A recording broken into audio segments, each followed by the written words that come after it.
तो चलिए, जैसा हमने आपको बताया था वैसा ही हुआ। फर्जी ओपिनियन, बकवास ओपिनियन पोल का दौर शुरू हो गया।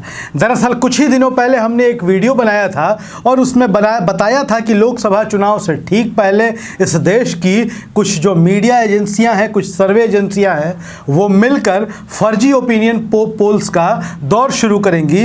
भारतीय जनता पार्टी को 400-500 सीटें जीतता हुआ दिखाया जाएगा, नरेंद्र मोदी की लोकप्रियता में इजाफा बताया जाएगा, विपक्ष को कमतर ठहराया जाएगा। दरअसल हमने इन ओपिनियन पोल्स को फर्जी और बकवास पहले ही कह दिया था। किस आधार पर कह दिया था हम आपको बताते हैं।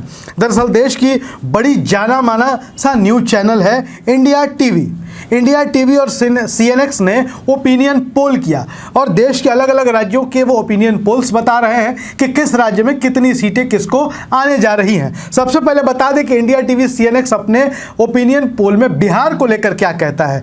इंडिया टीवी CNX अपने ओपिनियन पोल को लेकर कहता है कि बिहार में लोकसभा की 40 सीटों पर चुनाव होंगे तो NDA को 24 सीटें आएंगी, नरेंद्र मोदी के गठबंधन को 24 सीटें आएंगी और विपक्ष के इंडिया गठबंधन को 16 सीटें आएंगी। बिहार में लोकसभा की 40 सीटें हैं और बड़ा दिलचस्प आंकड़ा तब सामने आता है जब इंडिया टीवी और CNX सीट तक की किस पार्टी को कितनी सीटें आने जा रही हैं, कौन सी पार्टी कितनी सीटें जीतने जा रही हैं, ये तक बता देते हैं। इंडिया टीवी CNX अपने ओपिनियन पोल में बताता है कि बीजेपी को बिहार में 20 सीटें मिलेंगी, JDU को 7 सीटें मिलेंगी, RJD भी 7 सीटें लेगी, कांग्रेस 2 सीटों पर जीतेगी, लोजपा रामविलास यानी कि चिराग पासवान की पार्टी 2 सीटें जीतेगी, पशुपति कुमार पारस की पार्टी RLJP 1 सीट जीतेगी और जीतन राम मांझी की पार्टी हिंदुस्तानी अवाम मोर्चा को भी 1 सीट आने जा रही है।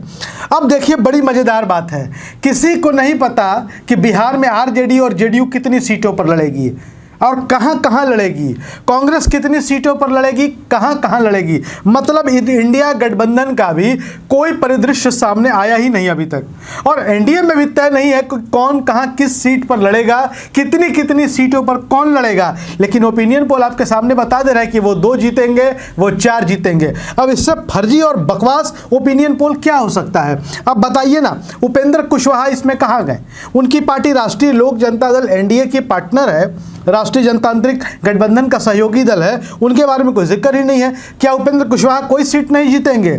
जब बीजेपी 20 सीटें जीतेगी तो उपेंद्र कुशवाहा कोई सीट नहीं जीतेंगी। बड़ा दिलचस्प ओपिनियन पोल आया है। अब बात कर ले कि चिराग पासवान जो नेता हैं, चिराग पासवान खुद नहीं जानते होंगे कि उनकी पार्टी किन किन सीटों पर लड़ेगी, लेकिन इंडिया टीवी उनको सीटें जिताता हुआ नजर आ रहा है। कौन सी सीट पे खुद चिराग पासवान नहीं जान रहे होंगे। पशुपति कुमार पारस को 1 सीट बताई जा रही है। हाजीपुर सीट को लेकर लफड़ा है कि चिराग लड़ेंगे कि पारस लड़ेंगे और यह भी कहा जा रहा है कि चिराग पासवान पशुपति कुमार पारस को NDA में शामिल नहीं होने देंगे या शामिल होंगे भी तो कितनी कितनी सीटों पर कौन लड़ेगा इसका कोई आंकड़ा नहीं है। इसके बावजूद बताया जा रहा है कि NDA 24 और इंडिया 16। अब आपको बताते हैं कि मामला यहीं पर आके नहीं थमता है, ये लोग वोट प्रतिशत भी बता रहे हैं। अभी तक तय नहीं हुआ कि कौन कितनी सीटों पर लड़ेगा, लेकिन इंडिया टीवी CNX जो है वो बता रहा है कि बीजेपी को 34%, JDU को 19%, RJD को 18%, कांग्रेस को 8%, लोजपा रामविलास को 6% और अन्य के खाते में 15% वोट जाएंगे। अब समझिए कि टोटल 543 लोकसभा सीटें हैं देश में और 265 लोकसभा सीटों के लिए ओपिनियन पोल इंडिया टीवी ने कराए हैं।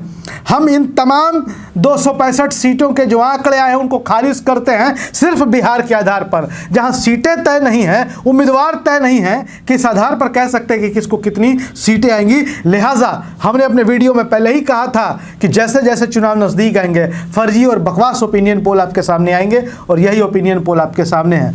आप क्या सोचते हैं किस पार्टी को कितनी सीटें आएंगी?